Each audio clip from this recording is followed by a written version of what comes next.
Right, now one of the stories that we're tracking for you, the Methodist Church of Southern Africa has distanced itself from fake posters inviting members of the public to hold a night vigil in support of eThekwini Zandile Gumede.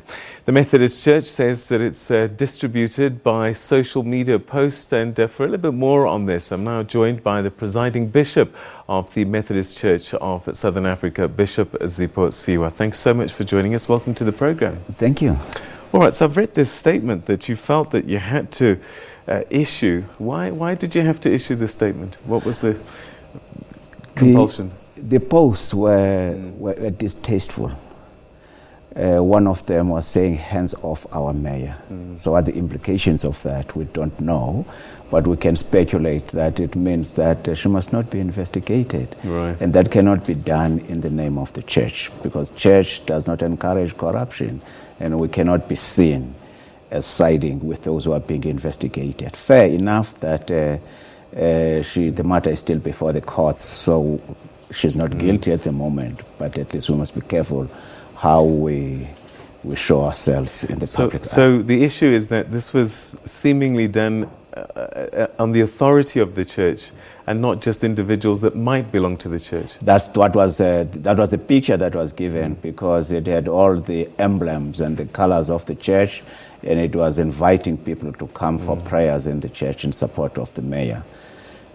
There is no way that she's a member, I must acknowledge that she's a member, a committed member of the church, and therefore she deserves pastoral care by her pastor and members she worships with. But to actually say hands off her, what does that mean? Or have you been able to establish who did this in your name? We asked the bishop in Durban to investigate, and he is busy investigating that. So we will follow up and understand. But the prayer service did take place, I must say, and the bishop was there, so maybe he was there in order to investigate. And I've been in meetings all day today, so I haven't got the report back from him. So would these have been members of your church that went to support her? I suspect so, yeah, because they were in the church and they were members of the church, because she worships in a church in Durban. Is that a challenge for you, that this went ahead seemingly in your name, or it doesn't matter who showed up? It is worrying that support can be mobilized in the name of the church in such matters. And therefore, the church as a whole should be seen as promoting morality and assisting members to desist from actions that are not good. So any of the church leaders that might have been at this gathering, are you going to speak to them? Is there anything that, because you've written a statement here saying that this is not in the name of the church, so your church leadership would have to fall into line, wouldn't they? They will have to explain as to what actually was happening, who posted the post on the media, and why was the service done after those posts, after we've even written the statement. The service continued, fair enough, so the bishop is investigating that. But he was there, so he will have to do some explaining as to what actually is happening. What might happen to him? Is there some sanction? What do you do? It will depend on on the investigation and what he was doing there and for what purpose.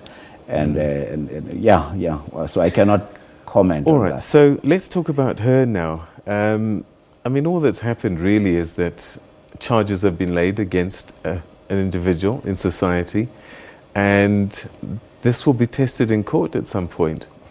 But the way this is written is that, we will not be party to protecting or covering up any alleged illegal activities or corruption. How can praying for someone be covering up or protecting? In the statement, we encourage that there should be a pastoral accompaniment to her. But to actually organize a rally that says hands off, to whom are you speaking to when you say hands off? Are you saying that there should be no investigation? Are you saying that she should not go to court? Are you also saying that her party should not investigate and take action against her. We cannot be seen to be doing that. Of course, we will support her pastorally, we will accompany her pastorally, but we cannot be seen as mobilizing support for her when we do not know. Okay, so what does it mean when we say pastoral care and accompaniment? What do you do for someone in a situation like that?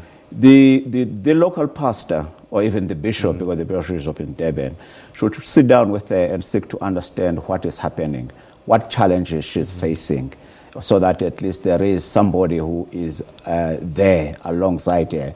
Because even if she has done it, I don't know, we're not saying she has done it, even if she has done it, she still needs support, because it will affect her big time in society, in family, and all that. So she does need support. That's what we mean by that. Right. Had they not said hands off, would a call to prayer been okay? A call for prayer, yes, you can pray for her, but why do it in a rally form? Yeah. Because she's a popular person and a senior figure in your church. Fine, fair. That's fair. Yeah. But so there's nothing wrong in principle with calling praying. the masses to come and pray. Your problem was that they said hands off our mayor. That's right. Yes. All right. So where to from here now? What will happen to her in the church? No, in the church she will be accompanied pastorally until there is a determination as to whether she's on the wrong side of the law. But she does hold a senior position within your church, doesn't she? No, she doesn't. Isn't she a leader of the women's section? No, she's a member. All right. She's a member of the women's section. So she'll continue with her membership, because we cannot punish her beforehand. We cannot preempt. And so if she's found guilty, what happens? Does she get expelled? What happens? she will have to face some form of sanction. Really? But she will not be expelled from the church, because that's the time when she will need accompaniment. Is it the job of the church to sanction people? Isn't it about holding them, hugging them, and saying, God loves you? You know, when you're seeking to help people to do good, you're seeking to help people to cause no harm in society, because corruption eats deeply into society's well-being and harms people. So therefore, we cannot hug people who are doing that. Of course, we have to call them aside and say, man, my dear sister, what were you doing there? And then whatever action will be taken on the basis of an explanation. I must say, when I read this, it sounded almost like a political statement that you wrote as a church here. And I don't know, I suppose as outsiders looking in, we expect kinder words, gentler words to be expressed by the church about their members. But the name of the church was dragged into disrepute. In that the church, it is seen by the public that the church is saying, don't touch her. We cannot be seen. But that's what we were addressing. But God will protect you, surely. You don't need to be issuing statements like this. But you cannot use the church, because the church here is being used to protect. You use that word, protect. Yes. Protect her from what? Because she has a recourse. She is going to go to court, she'll explain. Maybe she's not guilty, I don't know. But why use the church then, like saying there should be no investigation? We can't be seen to be siding with that. All right. It might not mean don't investigate. It might just mean please don't persecute our mayor. In the court of law? Because that was a day, or the prayer was going to be a day before she goes to court. Do you mean going to court is persecution? It's not giving her an opportunity to clear her name, which is, we will support that. But we cannot say just before she goes to court and says, all right, so the timing is indicative for you? The timing is very indicative that we're saying, please don't touch her. All right. Bishop, thank you so much indeed for coming through and clearing that up for us. Thank you for your time. Thank you. Thank you. Thank you, Fidel.